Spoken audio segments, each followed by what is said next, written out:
Thanks very much for coming. Hope you're having a great day at RubyConf so far. My name is Nick. I'm talking about Warbler today. And the whole idea behind Warbler, for those of you who are not very familiar with the concept, is what I'm trying to do with it is really bring a new audience to the world of Ruby. And so to allow those of you developing applications new possibilities for a way to build those applications and how to deploy them, and bring those applications to new people, new places, and new environments. So new audience, take your applications new places, and make it easy in the process. So I'll get in a little bit. I'll get into what that really means. I will say with some caveats that if you're the kind of person who likes to have high control over their application, so if you're developing a web application, you control the servers, maybe you're a fan of the DevOps sort of mode, where you have all the knobs at your disposal, you control your servers, you know what goes on them, you know how they're configured, and you don't have to work with anyone else, you don't have to throw your work over the wall to someone else, you're just content working on your own, deploying your servers and maintaining them under your own control. Then I'll probably say with pretty much certainty that Warbler is not going to be for you. So Warbler is really about taking your applications, packaging them up into a unit that allows you to take them somewhere else and run them as easily as possible with a minimum amount of dependency and hassle on the other side. And so how we do this is we take advantage of the ubiquity of the Java virtual machine and its ability to be cross-platform. Now you say, well, okay, Java virtual machine, that's a pretty big dependency, and I'll give you that. And you'll say, it also might feel like a little bit heavyweight, and you can't always rely on it. And what about the cross-platform part of the JVM? What about write once, run everywhere? Wasn't write once, run everywhere supposed to be write once, debug everywhere? Well, that may be the case. I've actually found in my experience as a Java developer for 10 years that I can pretty faithfully write code on one operating system and deploy it onto a Java virtual machine running on a different operating system and expect the program to at least run with pretty similar characteristics. Maybe not performance characteristics, that's of course a different story, but operating characteristics and behavior certainly are very consistent across platforms, so this makes a great option. And I'll just contrast this to the Ruby option, where if you really want to try to do cross-platform Ruby, you're really talking about installing a C compiler on every machine where you want to use Ruby. And to me, that just kind of feels like repaving a road every time you want to go somewhere. The Ruby is great when you have control over the environment and you can afford to have a C compiler running on your production systems, but if you don't want that, then the JVM and Warbler could be for you.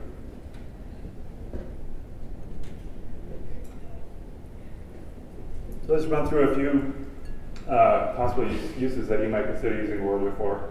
The first one was sort of the original reason that I wrote it, and that's if you want to write a portable web application. So you have a Rails application, you run Warbler against your application, and it creates what in Java parlance is called a war file, which is basically a zip file with a bunch of with all of your application's files in it. I'll show you a little bit more about the structure of that later.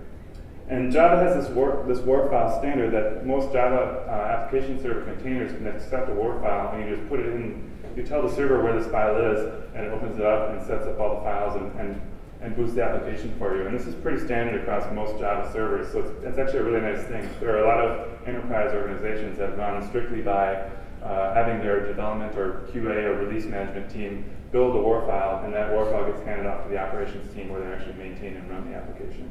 So that's actually a pretty standard operating model outside of the DevOps space that a lot of you might be used to.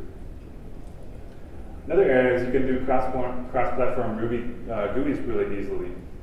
Again, taking advantage of Java in this case, the Swing UI toolkit that's actually built into the JDK, it works reasonably well for lots of kinds of things. The knocks against Swing are that it doesn't look as native to the platform as you'd like, and that may be the case, but if you're looking for ubiquity and cross-platform, you're probably not as concerned about the look and feel of a particular platform. If you were, you'd probably take the time necessary to investigate native GUI options for that platform. But with Ruby GUIs, you can write a few tens of lines of JRuby code and boot up the UI really quickly on just about anywhere where there's a Java virtual machine. And Warbler will allow you to create a self-contained jar file that you can use anywhere there's a JVM. Another option that Warbler can help you with is distributing your application without source code. And this is actually a pretty novel one, I think, in the Ruby community. There have been maybe a couple of attempts I'm aware of to create some sort of source code obfuscation mechanism. JRuby actually comes with one built in that works pretty well. I can show it out to you later in a demo. What happens is we can compile a Ruby file, Ruby script, down to a Java class file, and we'll put the Java class files in the application archive instead of your Ruby scripts. And then you don't have your scripts stay out of the archive, and you don't have to ship them, and the application will still work. And the reason why that works is because the class files that get generated by JRuby are fairly opaque in the way that they translate to bytecode. And so even though some of you are familiar with Java say, well, you have a Java class file, you can also decompile that back to Java source, right? Well, that may be true, but as I can show you later if you're interested, decompiling a Ruby script compiled by JRuby into a class file back to Java gives you very little resemblance to the original script. So as I hinted before with the web application example, if you don't have much control of your deployment environment, this is really going to be an ideal situation for you, because when you're doing this, what you probably want to do is actually simplify deployment so that the person that you're telling to actually deploy the app has as few instructions as possible. So generating a WAR file and telling them to boot it in a Java application server, handing them a jar file and say, run this jar file with the Java virtual machine. Minimize the number of steps that it takes to get them running. Don't make them install this gem and that gem and run this build step. Make it as quick as possible. And that's really what Warbler is about here as well.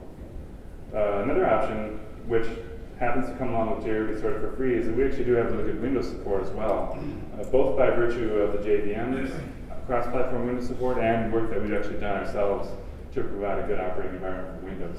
We still do have glitches now and then. We even have showstopper bugs that cause us to release the second point release on the same day, like we just had the other day with JRuby 1.5.5.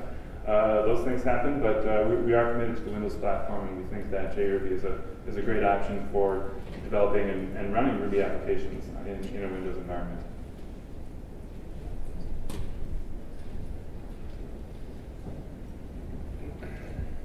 So the reason this all got started is sort of because of a square peg round hole kind of a problem. We wanted to, it seemed natural working in a Java environment that you'd want to take a Rails application and build it into a WAR file, which is what the Java application servers take. And so we started to think about how that actually works. And if you look at a Rails application directory structure, you don't need to worry about reading the labels. You probably recognize the structure just by visual contours only. You look at a Rails application structure, and one of the things that sticks out with Rails is you run your application in a directory, and all the code in your application sits below the directory in a bunch of different other folder directories, except for one special directory, and of course that's public, where all of your static assets live. Now, when you flip that out around to the WAR file side, you usually have a WAR file like this where you have all of your static assets sitting in the top level of the archive file, and instead inside the WAR file there's a specially named by convention directory called webinf that Java WAR files use, and this is where your application code lives. And part of the specification for WAR files is that Java application service should never serve any content out of that directory. So if you have code living there, you can be sure that you're not leaking your code out to the outside world. And obviously, if you're going to put your code in an archive, you need to have some kind of structure like this. And so you have this sort of outside-in, inside-out mapping that needs to happen in order to get this to work. And so after a little bit of deliberation and playing around with this, I finally came up with this sort of structure here, where we're basically swapping different parts of the application around from the directory structure over to the WAR file. And what you see here with the green boxes is the application code, of course, goes into that special webinf directory I was talking about. And your static assets, images, JavaScripts, and style sheets go back up to the root of the WAR file. Now, originally, when I started working on this back in the late Rails 1, early Rails 2 days, this was a little bit more problematic because Rails had this hard-coded notion of where your static assets should be. It always said, Rails root/public. Well, that's where it is. Well, there's no public directories in any of this structure over here. So over time, I had to kind of submit patches to Rails to kind of extract that mechanism away. And I think that we're pretty well set now that I can with this structure, I can tell Rails up front The public directory is actually up here, and the application code is here, and it more or less works. So I'll show a little bit more about the web stuff later when I get into demos. So if you want to get started, it's really simple. Warbler is just a gem, and installed in the normal fashion. And then it gives you a warble command, and you will go inside of your project and just run that, and it creates a warp app for you. That's it.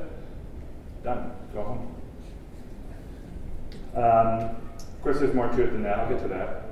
I want to point out, too, that you can actually run Warbler from JRuby. I actually do have it on my roadmap to test it with Ruby 1.9. You can run it with JRuby. It's not preferred because if you're doing any more extensive Ruby development with JRuby, you're probably going to run across a JRuby specific gem, and it's going to be difficult to trick Warbler into picking the right gem to put in your application when you're running it with a different Ruby.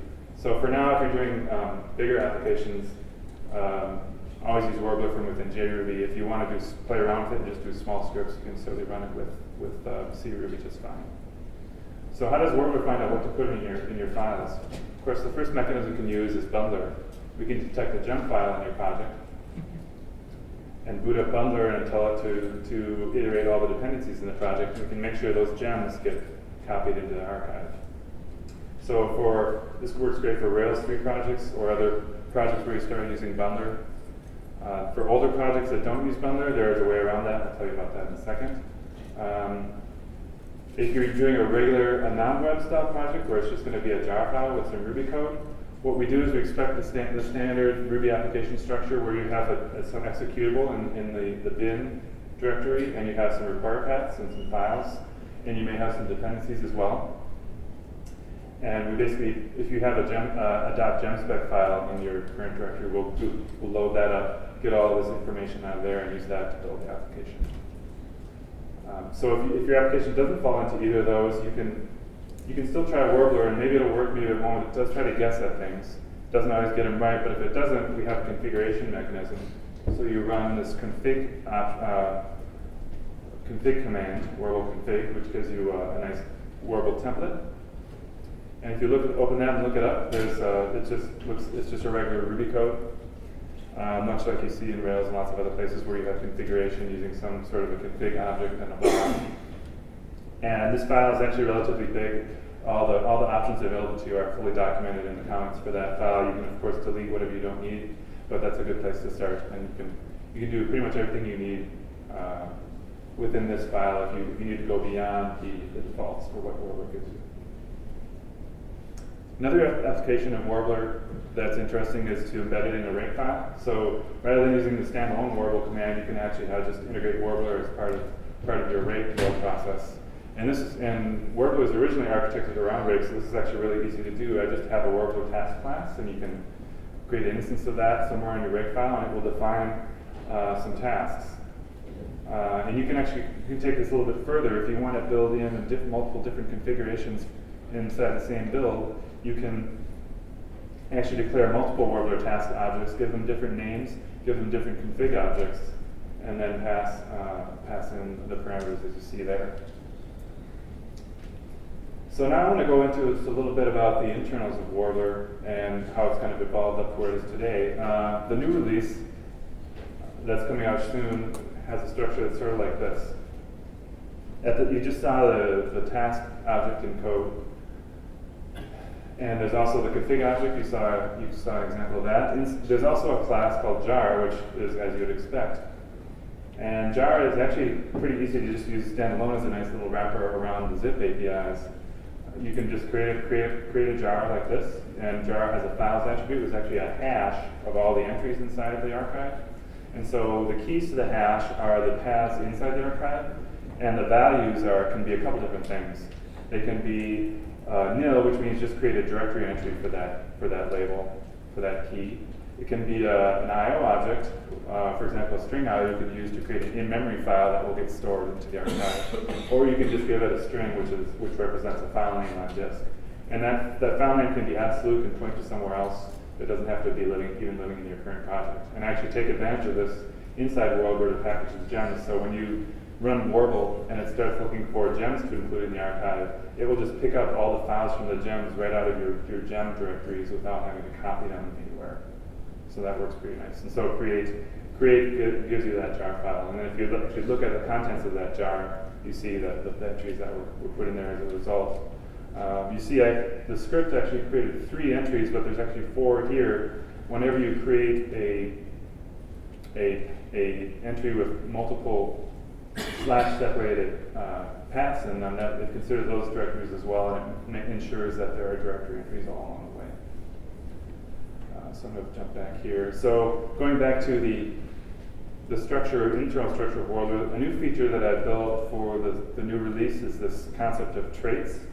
And I did this to sort of separate out the logic between web applications versus regular applications, and also to split out the logic amongst the different kinds of things that you might find in your project that would configure Warbler and tell it how to build what it builds. So you see along the right side of the screen here, war, jar, bundler, gemspec, rails, rack. So it will look inside of your project and look for things like the presence of a config environment RB file, or a config.ru file, or a gemfile, or a gemspec file, and it will automatically add these traits into your configuration and apply them as it's building the file.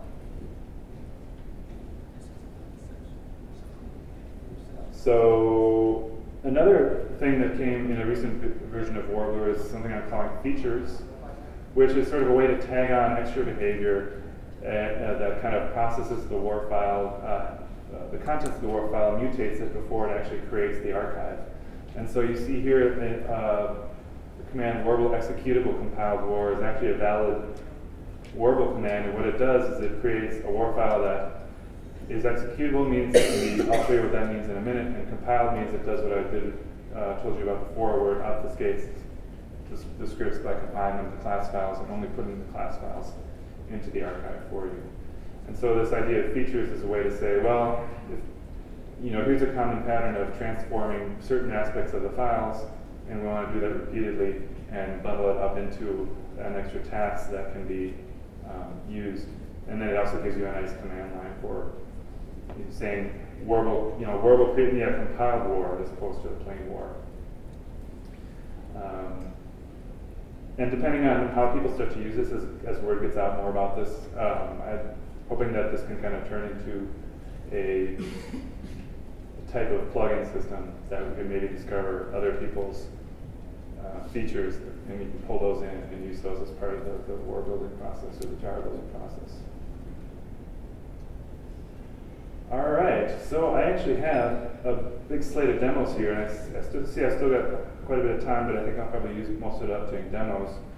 This is really where the rubber hits the road, and I'll show you kind of what's happening inside of Warbler. So the first thing I want to do is, one of the demos involves some connectivity, and since the Wi-Fi is so bad here, I actually brought a little Airport Express with me, and it's plugged in down here below the desk. So you should be able to find, it's just an Airport Express, so it has probably is not going to be able to accept connections with all of you in the room, but if a few of you want to try to connect up, look for this SSID in your wireless networks, connect to it, and you can download this jar file that I pre-built just for the purpose of this demo.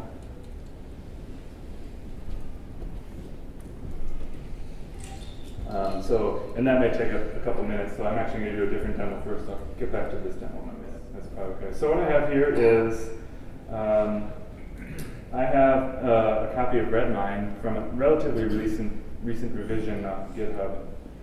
And I added Redmine, unfortunately, out of the box does not warble cleanly. It does not pick up all the things you need. So you could either set up a config file, which would be really easy to do, and I've done. But instead, in this case, I chose to take Redmine and just simply add one revision, which introduced a bundler gem file for this Redmine application. So we can actually look at that. So this is the gem file that I created for Redmine, which is not. It's actually pretty straightforward.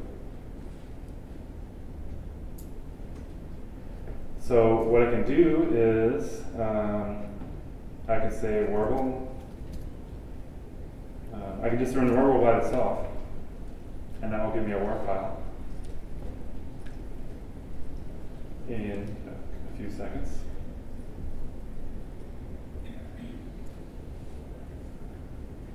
some errors here with some extra artifacts inside Redmine that I haven't bothered to look into, but it's actually not fatal, so you can ignore those.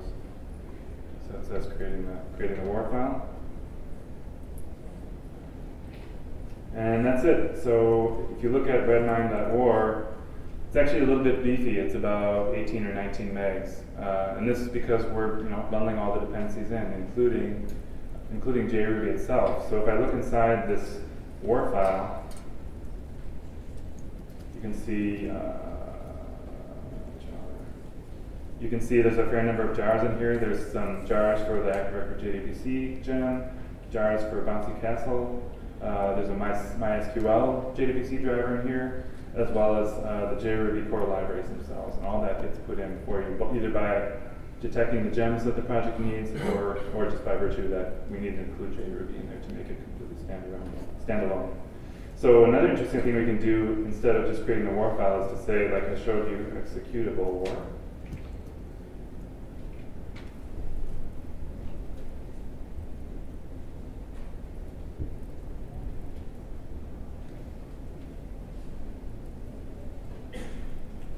And now what we've done with executable war is we're actually embedding a little Java web server inside of the war file, and we can actually start it. So I could say, just to show you that I'm not picking up any files out of the Redmine application, I'll just copy that war file over to /tmp. I'll just select CD over there, and I'll turn off RVM so that I'm not picking up the gems that are installed for Redmine, and I'll just simply run java -jar redmine.war.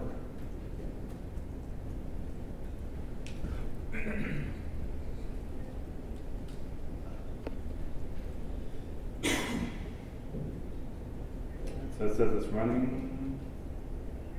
So I go to Windstone is your app server? Windstone, yeah. I'll talk about that in a minute. I chose Windstone initially because I stole the idea for this technique from the Hudson continuous integration server. That does a similar thing where it'll embed Windstone inside of the Hudson war file, so you can run it in this manner. And so I just went with that. It's a fairly lightweight one, not minimally intrusive, and it was easy to get embedded quickly because it has a command line for that already. But I'm looking at some other servers in the future. I'll mention that. So you can see Redmine is running. I have this instance of Redmine configured to talk to MySQL, as you notice, because of the driver, and I've already got a database running there, so you can actually see some of the data coming out of the database here. And so, what would you do with this sort of thing? Well, this is kind of nice. You have a web application and a single war file. You could, you could create a small one. Maybe you want to push it out to a bunch of desktops and run it there. You could embed the database location, username and password in the war file as well. And if you're not too concerned about security, maybe you have some sort of an internal. Maybe you want to build an internal web app that people can use to talk to a database, but you don't want to have a central place to deploy it for whatever reason. I don't. Maybe I'm being a little bit too hand-wavy with the use case here, but I think you get the idea that you can take this file and give it to anyone else in your company who has a Java virtual machine installed, and they could get this Redmine up and running on their machine with very little trouble at all. So that's Redmine. Oops.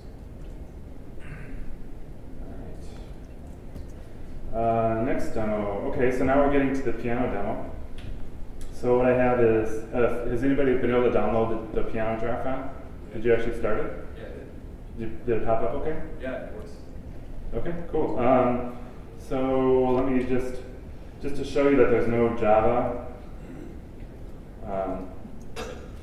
in this project, run that command, no Java anywhere in here.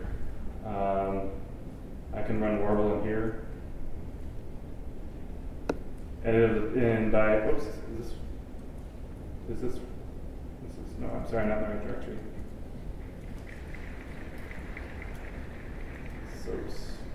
So here's my ring piano project. And you can see there's a gemspec file there. Try that again. So created by ring piano jar. And again, it's a little bit big, but I mean, most of that 8 plus meg bulk is just the JRuby jars that are embedded in there. So we can start this up. In a lot of places, I think both on Windows and Mac, you can actually double-click a jar file and it will just launch itself. You can also run it on the command line like this, java -jar jar file, just like I did with Redmine. So it needs MIDI. Needs MIDI? Yeah, it crashed out. Oh, yeah. Yeah, it does need MIDI. All right, so you can see here, I actually have a couple windows. And before the talk, I was able to get my friend Jay going, get this going as well. And you can see we've actually got a couple different people hooked up here. So what this little ring, the reason why this application is called Ring Piano is because it's actually using Rinda. And it's creating a Rinda ring server on the local network on my little airport. And in the ring server, we register a tuple space, which is going to be a tuple space to hold notes on the piano. And so this, when you press buttons on this little interface, it'll put the note on request, note on and note off requests into the tuple space. And then elsewhere, there will be a process or a thread that's trying to pull those note on, note off commands out of the tuple space and use them. So Jay, you want to go ahead and click a couple things? And I can play from this side too.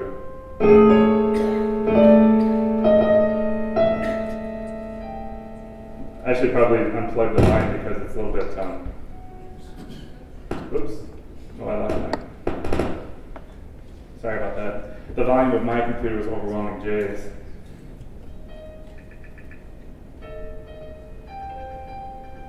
So we're both playing notes, and then we're both hitting keys, and then we're also playing notes on each other's computer. It's kind of it's bouncing back and forth through the tuple space. So, if we had a better network and a better UDP broadcast kind of heartbeat signal, we could get a whole bunch of computers in the room hooked up and all be collectively playing music together. And the point of this is that, fellow over there and Jay as well, simply downloaded a pre-built version of this jar file off of my computer, like I showed you there before. So there were no other dependencies, no other steps to take other than to download that jar file and just run this. And so that's sort of demonstrating the cross-platform UI aspect. So we can actually, I'll just take this opportunity to show you the compiled stuff now. Java or warble compiled jar. So this will do the compilation. And if we look at this now,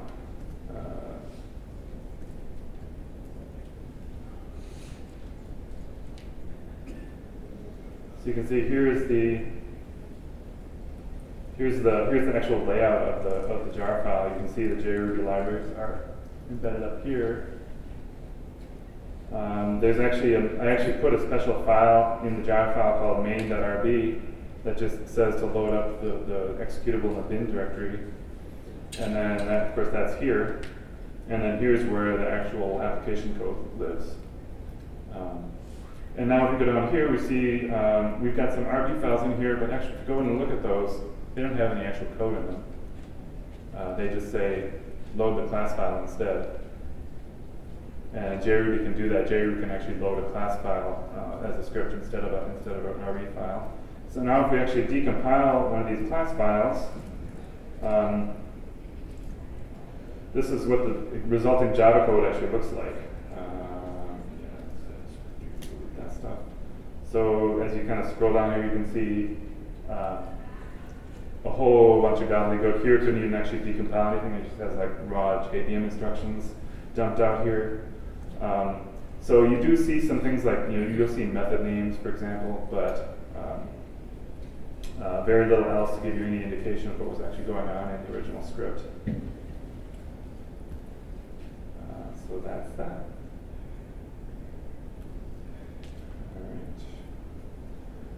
All right. Okay, next demo. So as I was doing this, I found that I could actually run Warbler and Warble itself into a jar file. So I actually made a task for that in Warbler's rig file.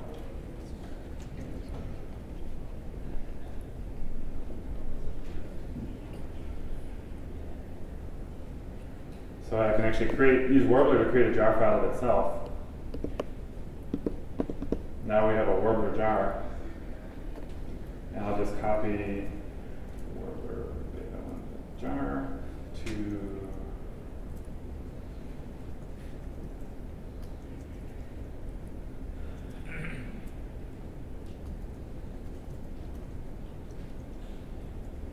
So now you see I have a Warbler jar here, so I can actually say Java minus jar, Warbler, blah, blah, blah.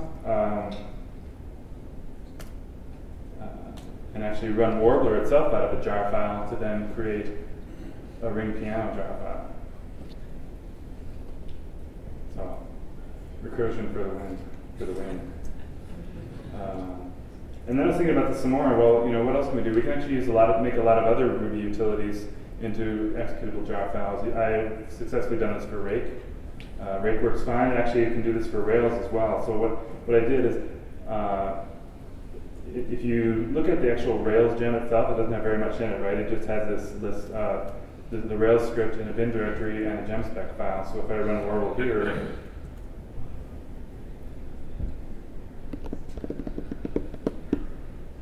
this will actually create a Rails 3.0, whoops, Warble jar, it should be a jar file.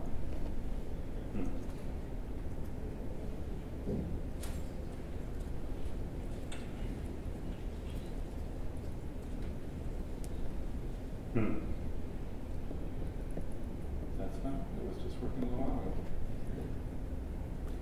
On to the next. Well, and that's okay. Well, let's see if I can actually. There's one more demo I can do here. I'm not sure why the Rails one isn't working, but I was able earlier to do the same thing with Rails and actually bundle Rails up into a jar file. It's not actually that interesting because then basically all you can do with that Rails jar is use it to create a fresh Rails application. But then once you go into the Rails application, you still have to start using your development tools, bundler, and install the gems and everything. I don't think you can actually continue to develop with Rails in a jar file, but I suppose if somebody really wants to do that, you can try. One thing I was going to try to do here, since I think I still have a couple minutes, is I'll just create a little rack application.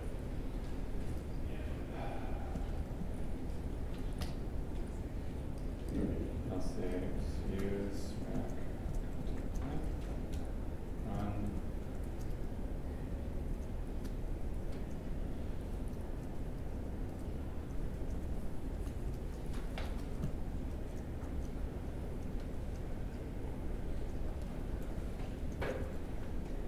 And I can warble this. No, it's not working again. Oh, okay. I know why it wasn't working before.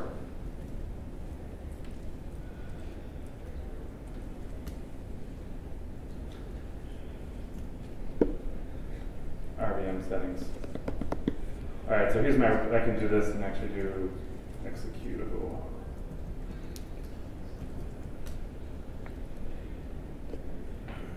And I can do the same thing before with Java minus jar, rack.war. And this will start up Windstone again. And we can go over here and it's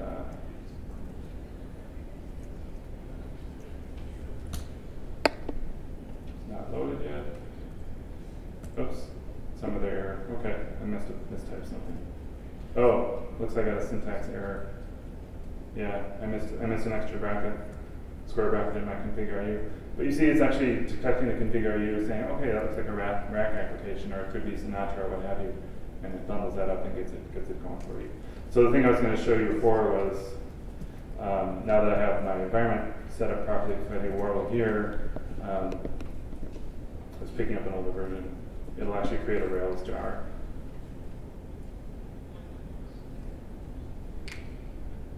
You can say Java minus jar Rails. Jar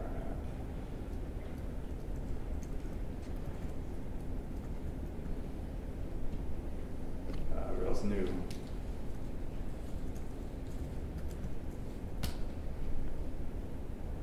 Oops, that's not going to work because I'm not connected to the internet. Blew out, that's fine. It would work if I didn't include a template. Okay, you get the idea. So let's go back to this. slides for a couple minutes.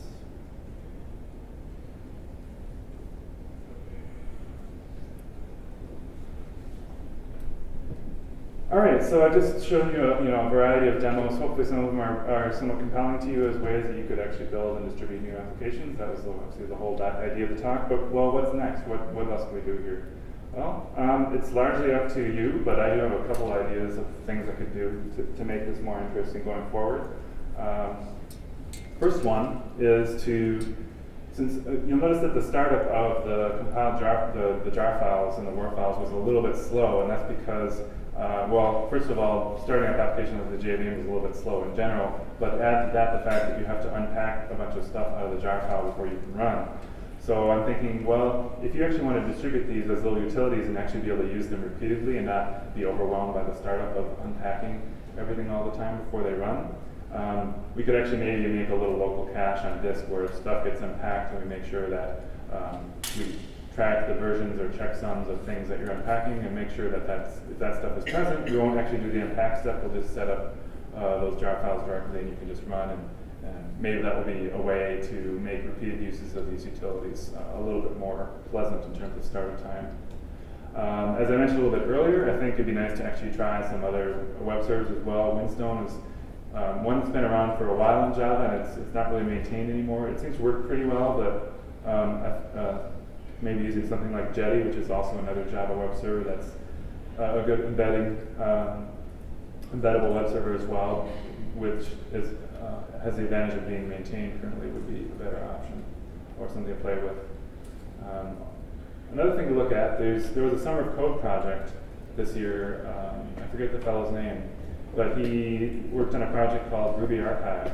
And the point of Ruby Archive was to make kind of do a similar thing where you have zip archives with Ruby files in them, and you can transparently require them, load them, and run them from within the archives. And so he did some work there to kind of define some standards around that. I'd like to see if there's some synergies there, and I can maybe support Ruby Archive, or maybe he can support some of what I'm doing, that sort of thing. Another idea I've had for a while, which I think would be really cool to do, is say you've got a Rails application that you make a war file out of. But a lot of people ask, well, what do you do about the migrations then? You have a war file, you still need to run the migration somehow, and I usually give some protracted set of steps, like, okay, well, you need to unpack the war file manually, and then run rake migrate, and it makes people throw up in their mouth a little bit. So I think, okay, we can fix that. And I think wouldn't it be cool to be able to say, okay, well, I've got a war file, and allow me to use rake on the war file itself, and I can just pass my rake command line along with the java-jar command, kind of like this. And that would probably still have to unpack some things, but this would allow you to hand your ops people a war file, give them one extra command, and say, okay, well, before you deploy this, just run this one command line, and it will migrate your database for you, or maybe run some other rake task for you. And of course, as I mentioned, your feedback would be appreciated. If you think this stuff is cool, please check it out and let me know what kinds of ideas you have for use of this kind of thing, and send me your bucks. And I just released a beta 1 of Warbler 1.3, which has all this stuff in it that I just showed you. So you can install that now. I hope to have a 1.3 final out within a week or so, just lead up to RubyConf and getting things working, preventing me from fixing bugs and doing a few pieces of polish before I get the full release out. So do check that out, and thanks for coming. I think that pretty much wraps up what I have here. I do have some engineered and JRuby stickers up here. If you're interested in one of those, feel free to stop up and grab one. Thanks a lot.